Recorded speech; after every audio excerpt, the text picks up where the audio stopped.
कुछ महानुभावों के मुताबिक देश आजाद ही 2014 में हुआ। कि हार गए तो क्या हुआ, झोला उठा के चल नहीं देंगे, यही डटे रहेंगे। एक मजबूत विपक्ष के रूप में भारत की जनता की आवाज बुलंद करते रहेंगे।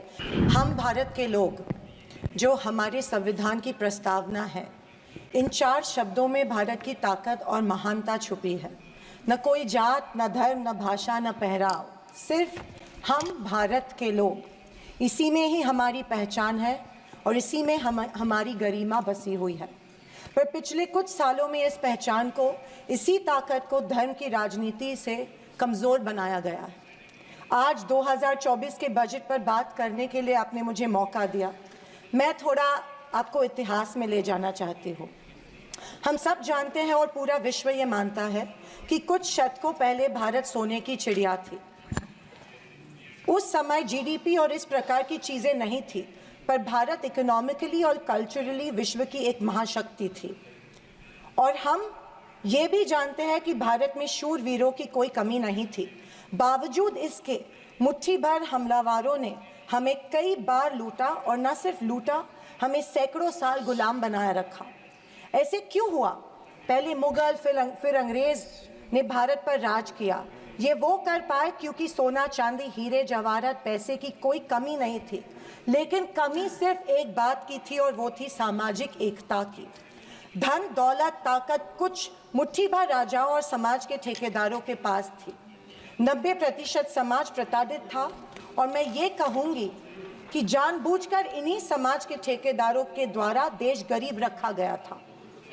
आज हमारा देश दुनिया की 5वीं लार्जेस्ट इकोनॉमी है, और मुझे ये उम्मीद ही नहीं बल्कि पूरा विश्वास है कि हम जल्द ही दुनिया की पहले नंबर की इकोनॉमी बनेंगे, क्योंकि इसके प्रगति की मजबूत नींव स्वतंत्रता के बाद के सरकार ने रखी थी। पर इसी के साथ आज हम सामाजिक तौर पर जात, पात, धर्म की शाखाओं में बिखरते जा रहे हैं, कमज़ोर होते जा रहे हैं। फाइनेंशियल इनइक्वालिटीज़ बढ़ती जा रही है। पैसा और सत्ता कुछ चंद ठेकेदारों के पास संचित हो रहा है, या मैं ये कहूँगी कि सत्ता की लालसा में ऐसा करवाया जानबूझ के जा रहा है। मेरी ये सब बातें कहने का तात्पर्य यही है कि समाज की प्रगति सिर्फ मजबूत इकोनॉमी से ही नहीं, समाज की एकता में है, और हमें इतिहास में हुई गलतियों को दोहराने से बचना चाहिए। बीजेपी पिछले 1 दशक से सत्ता में है, पर इनके मुताबिक आज भी हिंदू खतरे में है। क्या ये हकीकत है, या फिर बीजेपी हिंदुओं को इस डर में रखकर अपनी राजनीति चमका रही है? आप बताएं, जो संस्कृति हजारों साल गुलामी के जंजीर में जकड़ी पड़ी है, रहने के बावजूद जिंदा है, जिंदा ही नहीं सारे विश्व में अपना डंका बजा रही है, वो खतरे में कैसे आ सकती है? पर फिर सोचने पर मुझे महसूस होता है कि बीजेपी और उनकी नीतियां की वजह से हिंदू खतरे में है। एक नदी के बहाव की तरह बहती चली आ रही हमारी हिंदू संस्कृति है। सामने आने वाले हर कट्टरता के पहाड़ों को काटते हुए, हर पत्थर के सेंध लगाते हुए वो बह रही है। उसके बहाव को ना कोई तलवार काट सकती है, ना ही कोई पहाड़ रोक सकता है।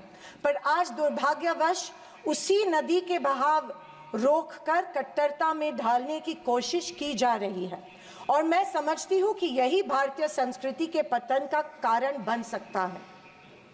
अध्यक्ष महोदय, डॉक्टर बाबा साहेब अम्बेडकर ने बनाए गए संविधान के बदौलत पिछड़े और दलित वर्ग को आरक्षण के जरिए समाज में स्थान और सम्मान मिला, पर आज वह आरक्षण भी इनके नजरों में खटक रहा है।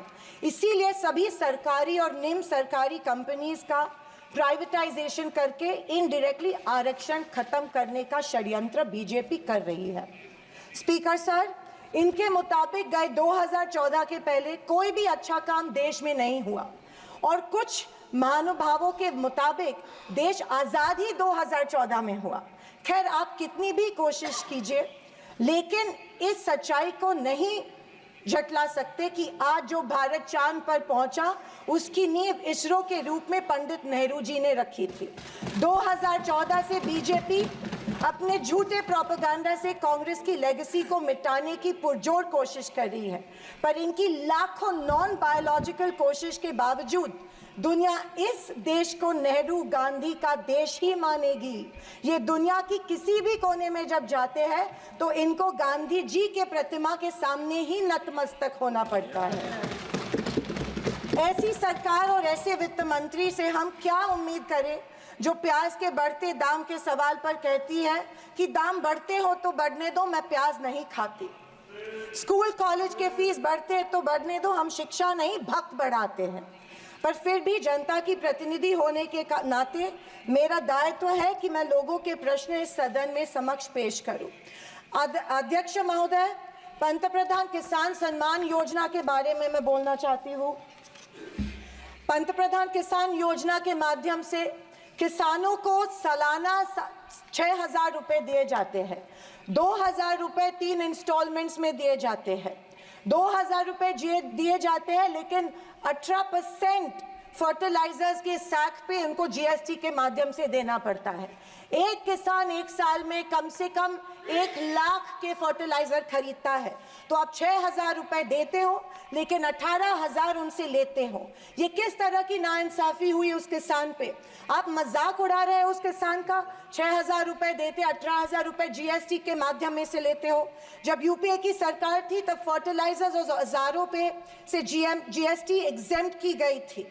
मेरी मांग है कि 2,000 रुपए का जो अमाउंट है, जो 6,000 सालाना मिलते हैं, वो बढ़ा के 12,000 किए जाने चाहिए। अध्यक्ष महोदय, किसान सम्मान योजना, मेरे कॉन्स्टिट्यूएंसी में करीबन 50,000 लोग इस योजना से वंचित है क्योंकि इसको अप्रूवल्स नहीं मिल रहे हैं। जब वो मंत्रालय में जाते हैं और पूछते हैं हमारी योजना को अप्रूवल को क्या हुआ, वो कहते हैं कि दिल्ली जाके पूछो, हमें नहीं पता है। तो किसान योजना, किसान सम्मान योजना का इंटेंशन क्या है? या तो किसानों को फंसाया जा रहा है किसान योजना के माध्यम में से। अध्यक्ष महोदय, फसल बीमा योजना, महाराष्ट्र में, पश्चिम महाराष्ट्र में शोलापुर, सांगली, सातारा, कोल्हापुर में उड़द दाल और अरहर की दाल यहाँ पे उगाई जाती है, लेकिन फसल बीमा योजना मिलती है सिर्फ बाजरा, मक्का और सोयाबीन के लिए। आपके माध्यम में से मैं फाइनेंस मिनिस्टर से गुजारिश करती हूँ कि अरहर और उड़द के लिए भी फसल बीमा योजना के फॉर्म एक्सेप्ट किए चुके हैं, भर दिए हैं, लेकिन फसल बीमा योजना मिल नहीं रही है। अध्यक्ष महोदय, पंतप्रधान आवास योजना, आदरणीय फाइनेंस मिनिस्टर जी ने कहा कि एडिशनल 3 करोड़ हाउसेज, घर यहाँ पे इंक्रीज करके इस बजट में दे रहे हैं, लेकिन पंतप्रधान आवास योजना का टारगेट अभी तक महाराष्ट्र को नहीं मिला है, क्योंकि ये योजना जो है गांवठान जमीन पे घर बांधे जाते हैं, लेकिन असलियत ये है कि गांव में गांवठान जमीन है ही नहीं। जब कलेक्टर के पास जाते हैं तो कहा जाता है कि गांवठान जमीन नहीं है, गायरान जमीन ढूंढ के लाओ, हम आपको पीएम आवास योजना देंगे। अभी गांवठान जमीन लाएंगे कहाँ से? तो आपके माध्यम में से मैं फाइनेंस मिनिस्टर को रिक्वेस्ट करती हूँ कि सारे कलेक्टर्स, डिस्ट्रिक्ट कलेक्टर्स को आदेश दे कि जितनी भी गायरान जमीनें हैं गाँव में, उनको गांवठान करके पंतप्रधान आवास योजना लोगों को लागू की जाए और सारे जो पेंडिंग प्रपोजल्स हैं वो एक्सेप्ट किए जाए। और मेरी आपसे ये गुजारिश है कि 1,40,000 रुपए इस योजना के लिए मिलते हैं, ये बहुत टुटपुंजी है, इसके लिए 2,50,000 दिए जाए पंतप्रधान आवास योजना के लिए। अध्यक्ष महोदय, मुद्रा लोन 2014 में प्राइम मिनिस्टर ने बड़ी एम्बिशियसली मुद्रा लोन की घोषणा की थी।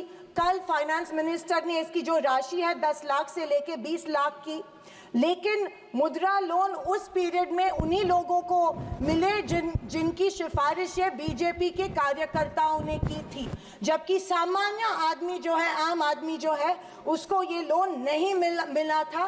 सिर्फ कुछ चंद लोगों को ये लोन दिया गया था। मेरी ये मांग है कि कोरोना के टाइम पे जो लाभार्थी मुद्रा लोन का कर्ज फेड नहीं पाए, उनके लिए जैसे अपने अदानी अंबानी के लिए कर्जा माफ किया है, वैसे इन लाभार्थियों के लिए भी कर्जा माफ किया जाए, तुरंत माफ किया जाए मुद्रा लोन का जो परत फेड करने का कर्जा है। आदरणीय अध्यक्ष महोदय, माइक्रो फाइनेंस और चिट फंड्स जो दिए जाते हैं हमारे सेल्फ हेल्प ग्रुप्स को, बीड़ी कामगारों को, पावर लूम वर्कर्स को दिए जाते हैं, हमारी काफ़ी सारी महिलाओं को दिए जाते हैं, लेकिन ये माइक्रो फाइनेंस और चिट फंड्स पे के ऊपर रेगुलेटरी अथॉरिटी नहीं होती है, इसीलिए ये बेहिसाब इंटरेस्ट इन लोगों से, गरीब लोगों से लेते हैं। अध्यक्ष महोदय, मुझे इस बात का दुख हो रहा है कि कल के बजट के स्पीच में हमारी अन्न धान्य सुरक्षा योजना जो है, अन्न सुरक्षा योजना जो यूपीए सरकार ने लाई थी, उसके बारे में फाइनेंस मिनिस्टर ने कोई जिक्र नहीं किया। पिछले 10 साल से हमारे देश का जो गरीब है उसको, एपीएल कार्ड धारक को अन्न धान्य योजना का लाभ नहीं मिल रहा है। 10 साल से करोड़ों लोग इस योजना से वंचित रह रहे हैं, भूखे मर रहे हैं, और जैसे शैलजा जी ने कहा था, कुपोषण का प्रमाण जो है हमारी देश में बढ़ रहा है। गरीब लोगों से जानबूझ के एक form, give up subsidy form, जानबूझ के भरा जा रहा है, उनको बिना बताए कि अगर ये फॉर्म आप भरेंगे तो आपकी फूड सब्सिडी कट हो जाएंगी। ये जबरदस्ती उनसे ये फॉर्म भरवा रहे हैं ताकि उनको इस योजना, जो कि कांग्रेस की योजना थी, उसका लाभ न मिले, और इसके वजह से ढेर सारे लोग भूखे हमारे देश में मर रहे हैं। मैं फाइनेंस मिनिस्टर से ये गुजारिश करती हूँ कि एपीएल कार्ड धारक को तुरंत इस योजना का लाभ मिला जाए और सारे के सारे जितने भी लोग हैं उनको धान मिला जाए। अध्यक्ष महोदय, कल के स्पीच में आंध्र प्रदेश और बिहार के ऊपर बहुत प्यार जताया गया। मुझे उस बात से कोई कंप्लेंट नहीं है, पर महाराष्ट्र से इतनी नफरत क्यों नहीं महाराष्ट्र की तरफ उतना ही प्यार जताया गया जो बिहार और आंध्र प्रदेश के जताया गया? क्योंकि उनको पिछले लोकसभा में कम सीटें मिली, या शायद उनको अंदाजा आया कि आने वाले इलेक्शन में उनको वो चुनाव हारने वाले हैं। मैं वित्त मंत्री को बताना चाहती हूँ कि महाराष्ट्र में हिंदवी स्वराज की नींव महाराष्ट्र में रखी गई थी। कणखर देशा, राकट देशा, दगडाचा देशा, महाराष्ट्र देशा, ये हमारे प्यारे महाराष्ट्र के बारे में कहा जाता है, लेकिन अफसोस है कि महाराष्ट्र की तरफ कोई ध्यान नहीं दिया जा रहा है, सिर्फ महाराष्ट्र का इस्तेमाल किया जाता है। अध्यक्ष महोदय, रेलवेज के बारे में बोलूं तो रेलवेज में स्लीपर कोच की संख्या जो है वो कम कर रहे हैं और फर्स्ट क्लास और सेकंड क्लास की संख्या बढ़ा रहे हैं। देश का जो आम गरीब आदमी है वो स्लीपर कोच से ट्रैवल करता है, वो फर्स्ट क्लास और सेकंड क्लास से नहीं किया जाता है। मैं आपके माध्यम में से, मेड इन स्पीच माध्यम में से गुजारिश करती हूँ कि स्लीपर कोचेस की संख्या बढ़ाई जाए। अध्यक्ष महोदय, मेरी शोलापुर के कुछ मांगे रखती हूँ और मैं समाप्त करती हूँ। हमारे शोलापुर में एयरपोर्ट है लेकिन एयर सर्विस नहीं है।